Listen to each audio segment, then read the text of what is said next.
네, 7월 3일 수요일입니다. 잠금 해제 시간으로 이어가겠고요. 어제 시장이 굉장히 좋지가 않았죠. 날씨도 비가 주룩주룩 내리는데 증시도 많이 흘러내렸습니다. 오늘은 일단 비가 그쳤고 증시 자체에도 미증시 상승에 힘입어서 우리도 함께 반등이 나오고 있는데요. 어제 하락을 만회하기 위해서는 좀 더 힘을 많이 내야 될 것 같습니다.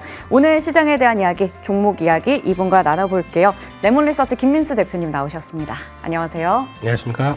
네, 오늘 머니맵 통해서 먼저 시가총액 상위주 흐름부터 짚고 가도록 하겠습니다. 오늘은 한눈에 봐도 2차 전지가 굉장히 힘이 강하다라는 게 느껴집니다. 반도체 관련주들이 좀 쉬어가고 있죠. 삼성전자 0.5% 정도, SK하이닉스 2% 이상 낙폭이 좀 큽니다. HPSP도 오늘 4% 넘게 빠지고요. 한미반도체, 리노공업, 솔브레인까지 모두 다 2% 이외의 하락을 나타내고 있습니다. 오늘 디스플레이 쪽에서 LG디스플레이가 5% 넘게 올라가고 있는 게 좀 눈에 띄고요. 2차 전지 안에서는 이제 대부분의 종목들이 강세를 보이는데요. 에코프로비엠과 에코프로가 나란히 강세, LG에너지솔루션 어제 호재를 전하기도 했었죠. 오늘 4% 넘게 올라갑니다. LNF가 오늘은 8% 넘게 올라가면서 급등세 시원하게 보여주고 있고요. 제약 바이오 쪽으로 넘어오시면 어제 강했던 건 삼성바이오로직스였다면 오늘은 HLB입니다. 3% 정도 급등하면서 그룹주 함께 또 힘을 받고 있는 상황이고요. 어제 이어서 오늘도 금융주가 강합니다. KB금융이 또 한 번 신고가, 하나금융지주도 마찬가지 흐름 나타내고 있습니다. 철강주 안에서 현대제철 1% 넘게 올라가고 있고요. 해운과 운송 물류 쪽에서도 HMM과 현대글로비스 나란히 3%대 강세입니다. 오늘 게임주들도 강한 흐름을 보여주고 있는 상황이고요. 시가총액 상위주들 흐름 체크해봤습니다. 자, 그러면 오늘 저희가 체크해볼 종목들 하나씩 만나보도록 할게요. 첫 번째 종목은 바로 APR입니다. 홈뷰티 시장이 계속해서 커지고 있는 상황인데요. 이제는 본격적인 뷰티테크의 시대라고 할 수가 있겠죠. 여기서 대장주 역할 잘하는 종목입니다. 홈뷰티의 강자라고 하는데 APR, 우리 잘 아는 쪽이거든요. 네. 설명 부탁드릴게요. 네, 일단 오늘 좀 한 5% 넘게 빠집니다. 네. 이유는 2차 전지가 강한 이유도 있겠지만 두 번째는 노무라에서 리포트가 하나 나왔는데 네. 그동안 기존에 계속 좋게 보던 상황에서 목표가를 2만 원을 뺐네요. 예, 근데 여전히 그렇다고 네. 하더라도 40만 원대 이상입니다. 그런 쪽에서 약간 영향이 나오다 보니까 그에 따른 부담 그리고 또 지금 이쪽이 내가 주인공이 아니냐 이러면서 좀 나오다 보니까 이런 상황들인데 오히려 큰 변화가 없으면 또 저점 매수해봐야 될 자리가 들어온다라고 관점적으로 말씀드리고 싶고요. 일단 다 아시는 것처럼 홈뷰티 관련된 뷰티 디바이스와 그리고 또 화장품, 뭐 패션 이런 쪽으로 다 갖고 있습니다. 그중에서 홈뷰티 디바이스를 보게 되면 6월달 수출 동향 발표됐는데 마찬가지로 올해 최대치 잘 나가고 있거든요. 거기다가 디바이스 매출액이 올해 한 3,800억 예상을 하고 있는데 76% 늘어날 걸로 전망을 하고 있고요. 게다가 신제품 RF 쪽에 나오는 울트라 튠 이쪽이 이제 막 또 오픈했고 그러다 보니까 이제 성과가 좀 나올 걸로 보여지고 있고 하반기에는 하이프 쪽에서 출시가 예정이 돼 있다 보니까 이쪽에 새로운 제품과 그리고 기존에 나오는 미국 시장 쪽으로 확장세 이거는 여전히 변함이 없다 이렇게 바라보고 있습니다. 네, 6월에도 홈뷰티 디바이스의 수출이 올해 최대치를 또 기록을 했다고 합니다. 앞으로 더 늘어날 것으로 일단 기대되는 상황이다 보니까 이게 수요를 또 맞추려면 증설을 해야 됩니다. 그에 따라서 지금 캐파를 늘리고 있다고요?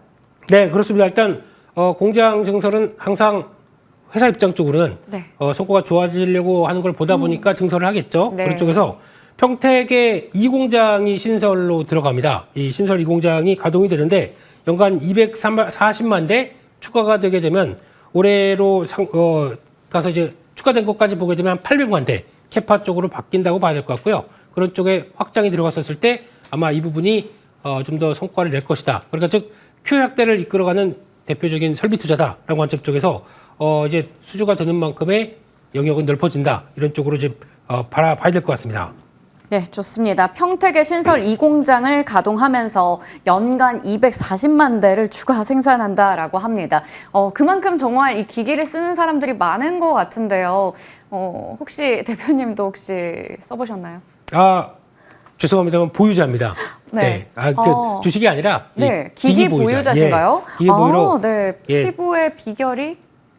이 피부가 한 피부 같아 보이세요?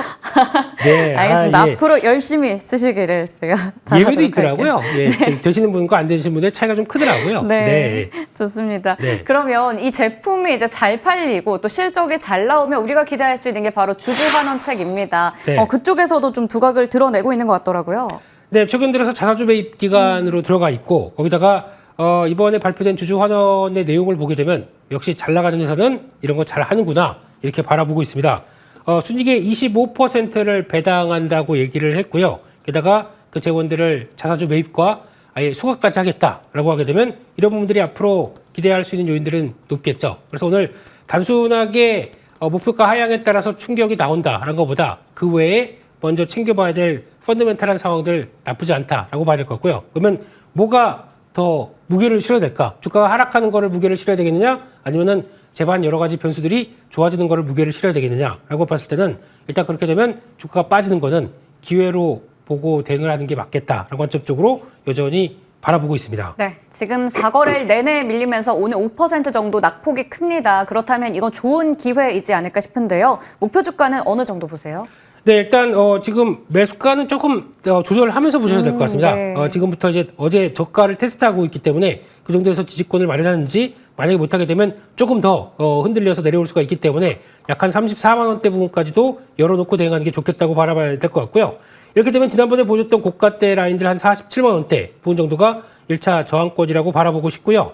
손절가는 32만 원대로 말씀드리면서 중요한 지지권이 이탈되는 자리를 일단 손절가로 말씀을 드리도록 하겠습니다. 네, 좋습니다.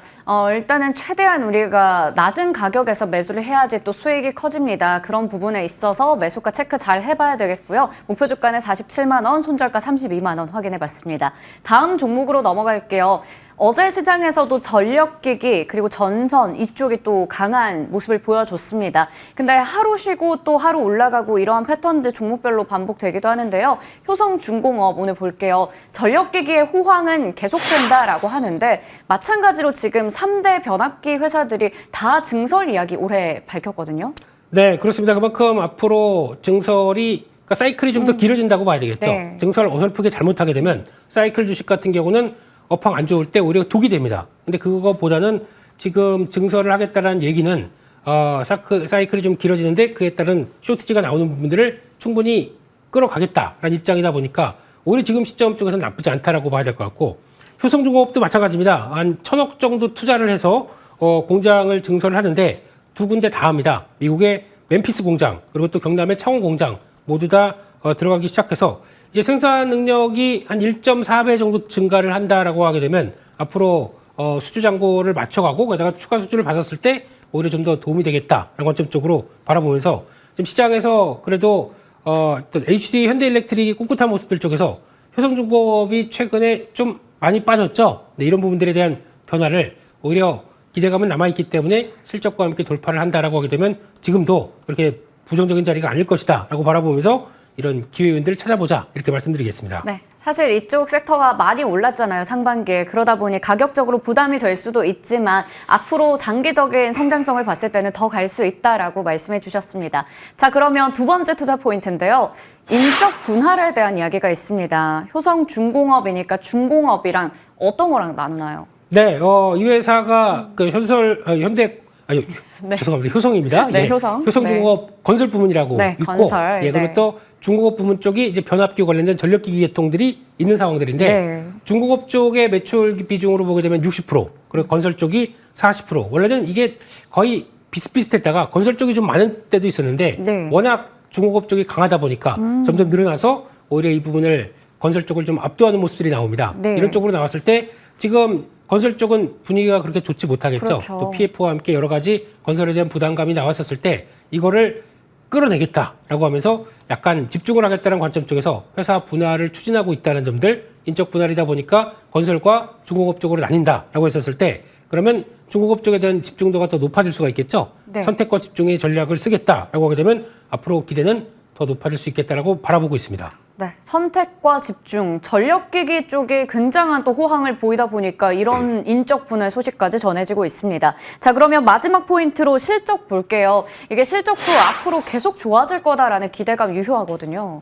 네, 일단 지금 1분기 말 수주 잔고를 보게 되면 17% 작년 동기 대비해서 늘어서 네. 지금 4조 1천억까지 들어와 있습니다. 그렇게 되면 꾸준히 늘어나는 수주 잔고와 그를 바탕으로 실적의 변화를 본다라고 하게 되면 2분기 실적의 기대감이 영업이익 1,000억대 정도까지 넘어가기 시작하면서 변화가 나올 것이다라고 바라보고 있는 상황들이고요. 그렇게 됐었을 때는 지난 분기 대비해서는 거의 1분기 대비해서는 2배 가까이, 그리고 2분기 그러니까 작년 동기 대비해서는 18% 느는 숫자다라고 하게 되면 이것도 실적은 여전히 좋아지고 있구나라는 쪽으로 봐야 될 것 같고요.